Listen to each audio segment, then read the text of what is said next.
Dear students, welcome to the second lecture of second order differential equation.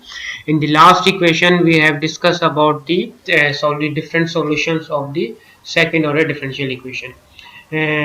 इसमें हमने last lecture में auxiliary equations के बारे में डिस्कस किया था कि ऑक्सिलरी इक्वेशंस में हम कैसे काम करते हैं और ऑक्सिलरी इक्वेशन सेकंड ऑर्डर की किस तरह डिफाइन करते हैं।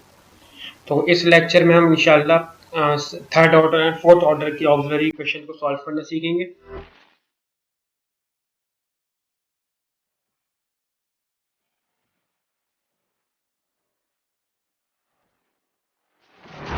तो उस वहां पर जाने के लिए सबसे पहले हम रिकॉल कर लेते हैं। हमारे पास तीन केसेस थे सॉल्यूशंस के, केस 1, केस 2 एंड केस 3।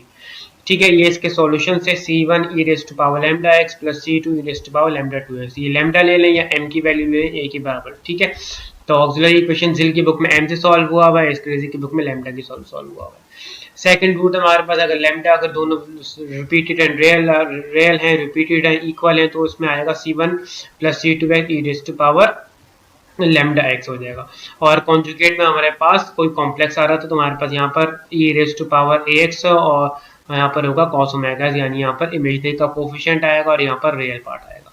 तो ये तीन केसेस हैं, ये दो रूट्स के लिए। सही है, अगर यहाँ पर लेट सपोज तीन रूट थर्ड ऑर्डर करते हैं तो हमारे पास तीन रूट्स आएंगे, फोर्थ ऑर्डर करते हैं तो हमारे पास फोर्थ रूट आएंगे, चार रूट्स आएंगे। ठीक है, तो अगर लेट अब हम थर्ड जब ऑर्डर करेंगे तो हमारे पास तीन रूट्स आएंगे यहाँ पर लैम्डा 1 लैम्डा 2 लैम्डा 3 या फिर m1 m2 m3। तो जब 3 आ जाएगा तो यहाँ पर एक और आ जाएगा plus c3 e raise to power lambda 3x, एक और बढ़ जाएगा आगे। यहाँ पर आ जाएगा हमारे पास रिपीटेड और इक्वल रूट में आ जाएगा तो यहाँ पर आ जाएगा c1 प्लस c2x और अगला आ जाएगा c3x स्क्वायर, ये एज इट इज रहेगा। ठीक है, तो हमारे पास जो रिपीटेड एंड रियल रूट्स होंगे इसमें डिस्टिंक्ट और रिपीटेड और इक्वल्स में, इसमें हमारे पास वैल्यू या इसमें इंक्रीज होती रहेंगी। कॉम्प्लेक्स में पास ये रहेगा, कॉम्प्लेक्स है तो हमारे पास एक और इमेजिनरी पार्ट है और उसमें वैल्यूज आ जाएंगी, या कोई रिपीटेड होगा या कोई रियल पार्ट होगा। तो कॉन्जुगेट पे इतना मसला नहीं होता, मसला यहाँ पर होता है डिस्टिंक्ट और रिपीटेड में, ये टर्म्स आगे बढ़ती रहेंगी। ठीक है, तो अब मैं जिल की बुक से करा रहा हूँ इक्वेशन, कुछ क्वेश्चंस रिकॉल कर लेते हैं। ये डैनियल जिल की बुक है, मैंने आपको पीडीएफ इसकी व्हाट्सएप ग्रुप पे शेयर की है, तो वहां से आप इसको देख लो। ठीक है, solve the following differential equation. तीन इक्वेशन है, जल्दी से हम रिकॉल कर लेते हैं, लास्ट लेक्चर हमारा रिकॉल हो जाएगा। We give the auxiliary equations, the root and the corresponding general solution. 2y prime y double prime minus 5y prime minus c equal to 0। इसकी ऑक्सिलरी क्या बनेगी? 2m स्क्वायर या 2 लैम्डा स्क्वायर, एक ही बात है। 2m स्क्वायर माइनस 5m और minus 3 is equal to 0। इसका कोई प्राइम नहीं है तो m की पावर 0 होगा। ये आपकी आ गई क्वाड्रेटिक इक्वेशन। इसका आपने सॉल्व किया, रूट्स निकाले, रूट्स निकालने के बाद एक रूट आ रहा है माइनस हाफ, एक रूट आ रहा है 3। तो केस नंबर 1 लगेगा। केस नंबर 1 होता है c1 e raise to power lambda 1x, यानी लैम्डा 1 हमने माइनस लिया, माइनस हाफ यहाँ आ जाएगा, और plus c2 e raise to power lambda x, वो 3 के बराबर है यहाँ पर। ये इसका जनरल सॉल्यूशन है। सेम यहाँ पर किया है, इसकी ऑक्सिलरी बनेगी m स्क्वायर माइनस 10m और प्लस 25 इक्वल टू 0। क्वाड्रेटिक लगा दिया, फॉर्मूले के तहत सॉल्व किया है, दोनों रूट सेम आ रहे हैं। तो ये सेकंड केस है, c1 plus c2x e raise to power 5x को दोनों से मल्टीप्लाई करा के ओपन करा दिया।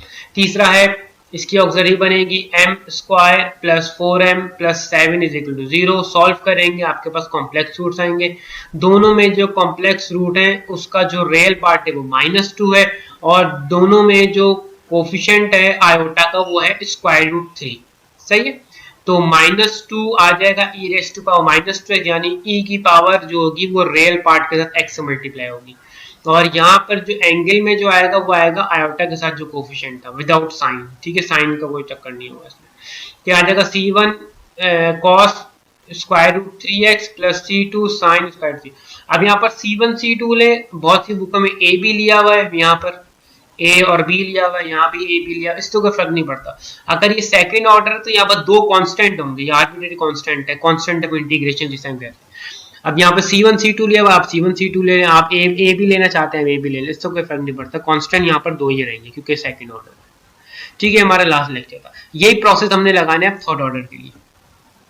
आगे मूव करते हैं, इसी में एक एग्जाम्पल दी हुई है, उसको हम डिस्कस करेंगे। यहाँ पर एग्जाम्पल नंबर 3 है रिजल्ट की बुक की। ठीक है, थर्ड ऑर्डर है, y ट्रिपल प्राइम होगा plus 3y² minus 4y is equal to 0। तो इसकी ऑक्सिलरी क्या बनेगी, इसकी ऑक्सिलरी बनेगी m³ plus 3m² minus 4 is equal to 0। अब इस क्यूब को सॉल्व करने के लिए डिवीजन मेथड होता है और सिंथेटिक डिवीजन, जैसे हम कहते हैं सिंथेटिक डिवीजन होता है, सिंपल डिवीजन मेथड होता है।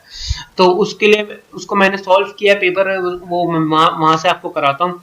तो ये जो थर्ड ऑर्डर और जो फोर्थ ऑर्डर या फिर फिफ्थ ऑर्डर, ये जो जितने भी सेकंड ऑर्डर से ऊपर जाएंगे उसको हम डिवीजन मेथड से पहले सिंप्लीफाई करेंगे और फिर वहां से इसकी ऑक्सिलरी इक्वेशन के रूट्स निकालेंगे। ठीक है, तो इसको सॉल्व करने के लिए मैंने जो सॉल्व किए क्वेश्चन वहां पर चलते हैं। ये ऑक्सिलरी बनी थी, सही है, मैं दोबारा दिखाता हूँ। ये इससे आगे का काम बता रहा हूँ, इसने डायरेक्ट किया हुआ, मैं आपको सॉल्व करके दिखा रहा हूँ। m³ प्लस 3m² माइनस 4 से स्टार्ट करें, ये आके आपको सही है। तो पहला काम करना होगा, इसमें जो कांस्टेंट टर्म होगी उसके अपने फैक्टर्स निकालने हैं, यानी ये 4 किन किन टेबल्स में आता है, वो +-1 में आ सकता है और +-2 में आ सकता है। इसके अलावा 4 अपने टेबल में आएगा। ठीक है, तो +-4 भी होगा यहाँ पे। तो +-1 +-2 +-4 ये अपने खुद उस टेबल में होगा। तो इसका मतलब ये आपके पास कांस्टेंट आ जाएंगे। इन कांस्टेंट में से कोई एक ऐसी वैल्यू होगी जो इस इक्वेशन को सेटिस्फाई करेगी, यानी इसमें हम बारी बारी चेक करेंगे। -1 पुट करके देखेंगे, फिर अगर 0 आ गए तो ठीक है, नहीं आया तो फिर हम 1+1 पुट करके देखेंगे। ठीक है, इसी तरह अगर +-1 से नहीं आ रहा तो फिर 2 पुट करके देखेंगे। कैलकुलेटर से विद इन अ सेकंड ही पता चल जाएगा। तो अब यहाँ पर हम 1 पुट करते हैं, स्टार्ट करते हैं, 1 पुट करते हैं। तो 1 पुट करने से मेरी इक्वेशन सेटिस्फाई हो रही है। तो मेरा पहला रूट जो आ गया वो होगा m1 इज इक्वल टू 1। ठीक है, फर्स्ट रूट आ गया। इसको हम कैसे लिख सकते हैं, इसको हम लिख सकते हैं m-1 इज इक्वल टू 0। एक ही बात है, -1 हो तो चलाएगा, यहाँ पर हो जाएगा। ठीक है, तो जब हमारे पास थर्ड ऑर्डर होगा तो हम पहले क्या निकालेंगे, कांस्टेंट के फैक्टर। उस फैक्टर में से कोई एक ऐसी वैल्यू होगी जो इस इक्वेशन को सेटिस्फाई करेगी, वो आपका पहला फैक्टर होगा, पहला रूट होगा। ठीक है, ये रहा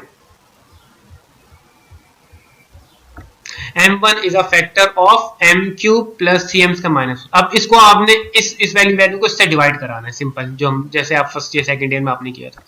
इसको डिवाइड करा है आपने, वही m-1 से पहले m² से मल्टीप्लाई करा, दोनों को सिंप्लीफाई किया, फिर +4m को दोनों से कराया, ये खत्म हो गया, यहाँ पे रिमाइंडर खत्म हो गया। तो आपके पास एक रूट आया था m-1 और क्यूब की इक्वेशन का आपने सॉल्व करके क्वाड्रेटिक इक्वेशन बनाई है m² प्लस 4m प्लस 4। इसको सिंप्लीफाई करेंगे, आप कहां पहुंच जाएंगे, दोबारा आप यहां पहुंच जाएंगे, यहां पर।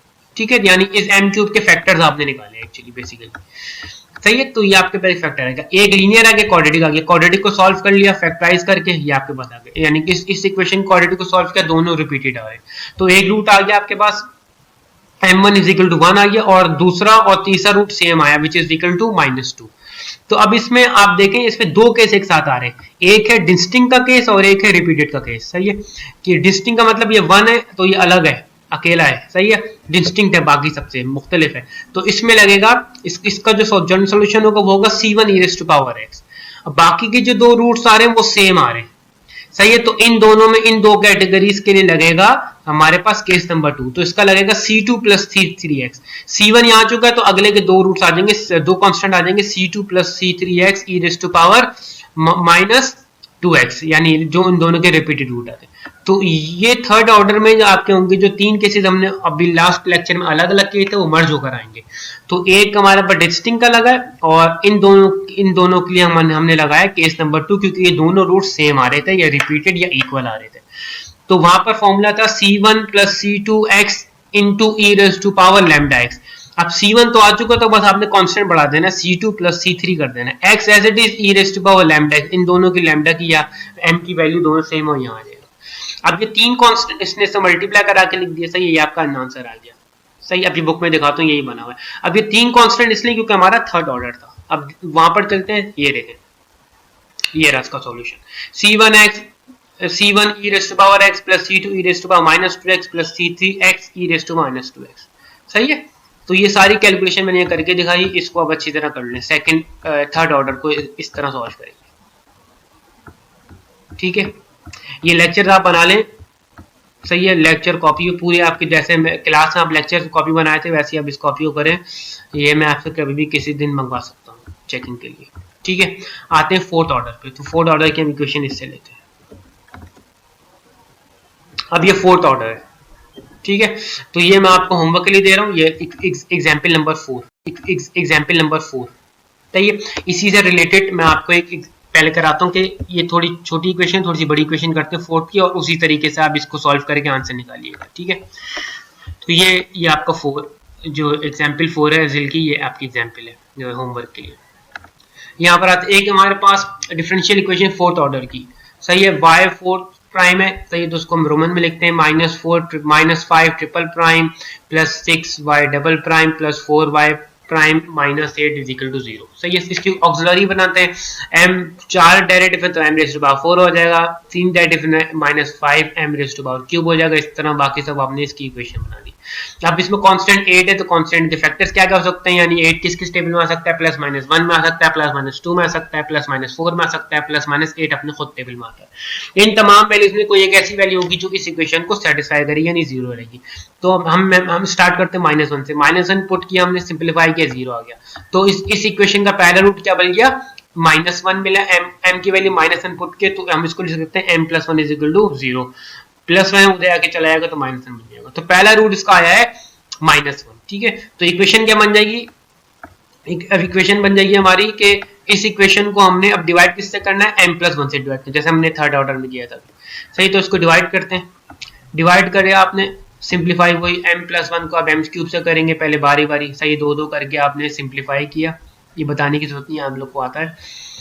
तो एक रूट हमारे पास आया था m+1, फोर्थ को आपने डिवाइड किया, फोर्थ रिड्यूस हो गई किसमें, थर्ड ऑर्डर में। वहां पर पिछले क्वेश्चन में थर्ड रिड्यूस हुई थी सेकंड ऑर्डर में, तो अब ये फोर्थ रिड्यूस हुई है थर्ड ऑर्डर में, ये आपके पास थर्ड ऑर्डर है। अब इस थर्ड ऑर्डर को दोबारा आपने रिड्यूस करना है सेकंड ऑर्डर में, तो सेकंड इसमें क्वाड्रेटिक में, ठीक है। अब चेक करते हैं इसके लिए इक्वेशन 1 कर लिया, इसका कांस्टेंट वही 8 था।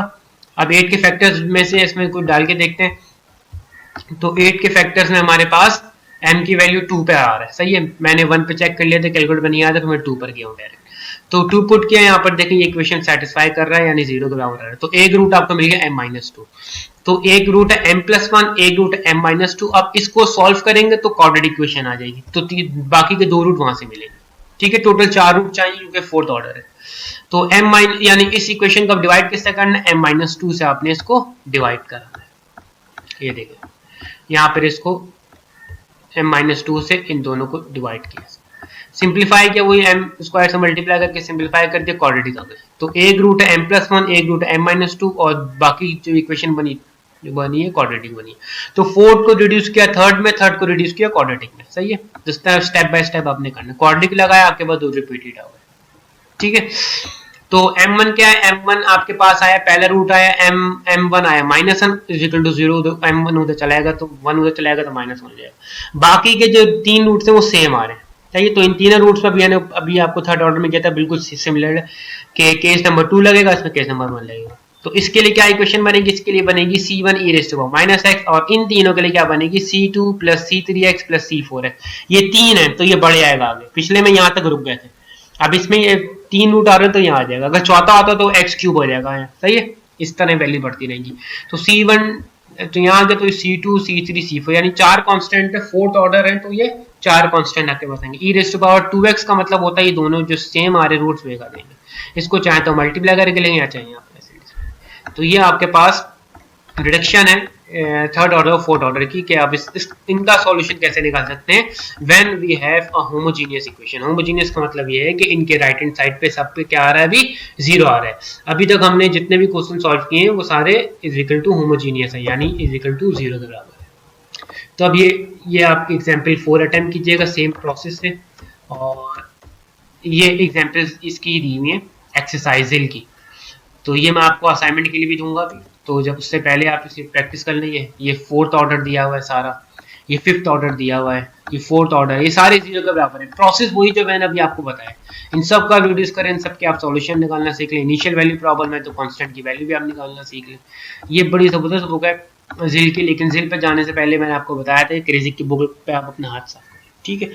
तो इस लेक्चर को हम यहीं तक रखते हैं, फिर इंशाल्लाह नेक्स्ट में हम सेकेंड ऑर्डर के मेथड सॉल्व करेंगे when we have a non homogeneous, यानी राइट हैंड साइड पे कोई टर्म आ जाए तो फिर हम इसको सॉल्व करेंगे। तब तक के लिए अल्लाह हाफिज़।